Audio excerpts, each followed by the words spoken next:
সম্মানিত উপস্থিতি, সকলের প্রতি আল্লাহর রহমত ও শান্তি বর্ষিত হোক।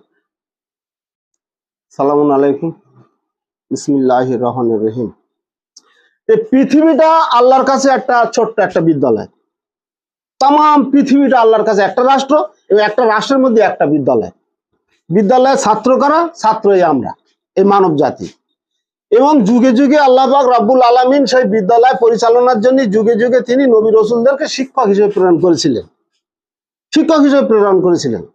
এখন তো নবী রাসূল নাই, কিন্তু নবী রাসূলদের কাছে এই বিদ্যালয়ের পাঠ্যপুস্তক কি ছিল?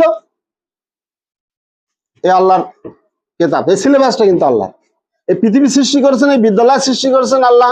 মানব জাতিকে শিক্ষক এবং ছাত্র হিসেবে পাঠিয়েছেন, আর তাদের বিধান হিসেবে, সিলেবাস হিসেবে কেতাব দিয়েছেন। আর সেই কেতাব এখন আমার হাতে, আপনারা দেখছেন। প্রত্যেকটা জনপদে কেতাব পৌঁছে গেছে, পৃথিবীর কোনায় কোনায় আল্লাহ বার্তা, এই কেতাব পৌঁছে গেছে। তাহলে এই কেতাব যদি সৃষ্টি আল্লাহ সিলেবাস হয়, আর এই স্কুলে আল্লাহর কেতাবই চলবে, এই পৃথিবী নামক এই স্কুলে বিদ্যালয়ে আল্লাহর কেতাবই চলবে। তিনি ম্যানেজিং কমিটির হেড, তিনি এই বিদ্যালয়ের প্রধান, বিশ্বের পরিচালক মন্ডলীর প্রধান তিনি সর্বশক্তিমান, তিনি মহাপরাক্রমশালী, মহা সুবিজ্ঞানী। এবং সেই বিদ্যালয়ে, আল্লাহর সৃষ্ট বিদ্যালয়ে আল্লাহর বিধান চলবে। আর এই আল্লাহর বিধানের বাইরে যদি কোনো বিধান আমাদের কাছে আসে, আল্লাহর বিধানের বাইরে, সে বিধানকে আমরা মনে করে নেব শয়তানের বিধান। এটা হচ্ছে আল্লাহর বিধান, যেটার মধ্যে কোনো ভুল, সন্দেহ, মিথ্যা নাই। এর প্রতি আমরা ঈমান এনেছি, ঈমানের শর্ত আছে অনেক, আপনারা শুনেছেন, নতুন করে বলার দরকার নেই।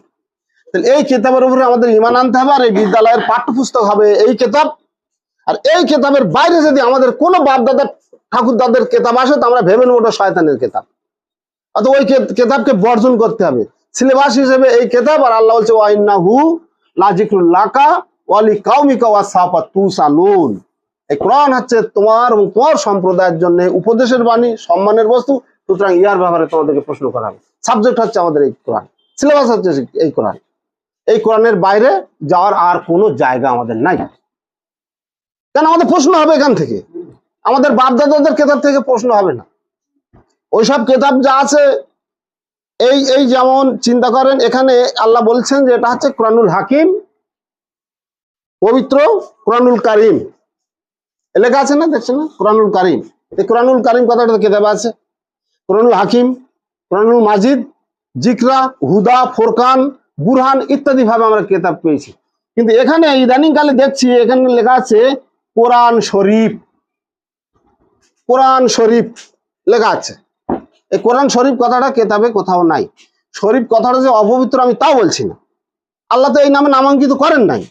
আল্লাহ তো অসংখ্য নাম দিয়েছেন এই কেতাবের মধ্যে, তাই সেই কেতাব নাম দিতে আমাদের কোরআনুল মাজিদ, এটা যেমন লেখা আছে কোরআনুল কারিম, সন্দেহ নাই, অসুবিধা নাই। এখানে যখন কোরআন শরীফ, আমার বাপদাদা কেউ এখানে স্ট্যাম্প মেরে দিয়েছে। আবার বিপক্ষে এই পৃথিবীর এই আল্লাহর সিস্টেমে, এই আল্লাহর বিদ্যালয়ে অন্য মসলা মাসাইল থেকে অন্য কেতাব আসছে, সেখানেও লেখা আছে বুখারী শরীফ, মুসলিম শরীফ, আল্লাহর কেতাবেও লেখা আছে শরীফ।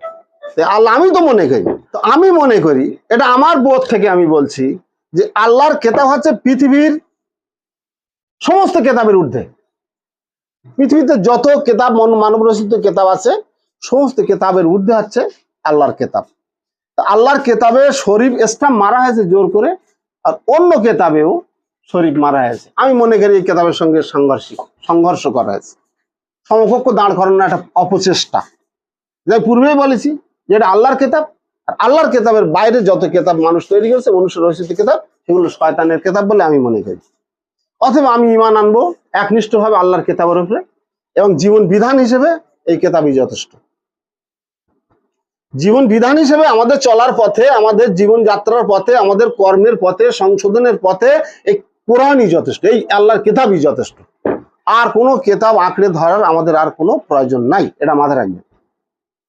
আপনি যখনই আল্লাহর এই কেতাব ছেড়ে অন্য কেতাবে মসলা মাসাইল, বিধান, ফতোয়া, মসলা খুঁজতে যাবেন, আপনি বিভ্রান্ত হবেন, আর আল্লাহর কেতাবের সঙ্গে শিরক করা হবে। আজকে দেখেন